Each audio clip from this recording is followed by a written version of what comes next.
இயேசு இந்த பூமியில் நடக்கும்போது அதே காரியம்தான் நடக்குது பாருங்களேன். அவர் ராஜ்யத்தின் சுவிசேஷத்தை பேசி ராஜ்யத்தின் காரியங்களை வெளிப்படுத்தி கொண்டிருந்த ஒரு சூழலில தான் சகேயு என்கிற மனிதன் மாற்றப்படுகிறான். இயேசுவின் கிருபையினால் தொடப்படுகிறான். அவன் சொல்றான், ஆண்டவரே, யாருக்கிட்டையாவது நான் அநியாயமா வாங்கியிருந்தேன்னா 4 மடங்கு திரும்ப கொடுத்துட்றேன் அப்படிங்கிற. அப்போ அன்னைக்கு என்ன நடந்திருக்குது அந்த ஊர்ல? அந்த ஊர்ல அன்னைக்கு என்ன நடந்திருக்கும் நீங்க யோசித்து பாருங்க. தங்கள் பணத்தை இழந்த மனிதர்கள் தங்கள் பணத்தை 4 மடங்காக அன்னைக்கு பெற்றுக்கொண்டிருக்கிற ஒரு அற்புதம் அந்த ஊர்ல நடந்துச்சுங்க.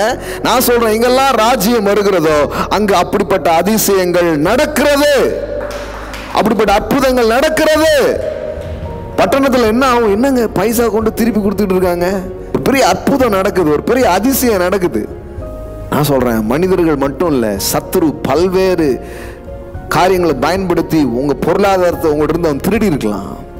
தேவன் சொல்றாரு, திருடன் கண்டுபிடிக்கப்பட்டால் 7 மடங்கு அவன் திரும்பி கொடுத்தாகணும்.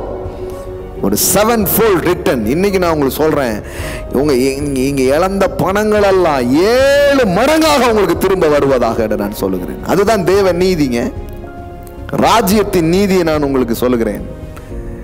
சொல்லிருக்கு இல்லையா? முதலாவது தேவனுடைய ராஜ்யத்தையும் அவருடைய நீதியும் தேடுங்கள். அவருடைய நீதியை நான் உங்களுக்கு சொல்றேன், அவருடைய நீதியை நான் உங்களுக்கு அறிவிக்கிறேன்.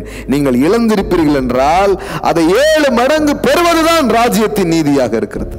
7-fold returns. 7-fold returns. இதெல்லாம் நடக்குமா? நான் சொல்றேன், நடக்கும். இதை நடப்பிக்கிற ஒரு தேவன் ஒருவர் இருக்கிறார் இந்த பூமியில். இல்லைன்னா ஒரு நம்பிக்கையுமே கிடையாது. ஒரு நம்பிக்கை இருக்குது, இதை செய்கிற ஒரு தேவன் ஒருவர் இருக்கிறார். இந்த இழப்பெல்லாம் சரி கட்டுகிற ஒரு தேவன் ஒருவர் இருக்கிறார்.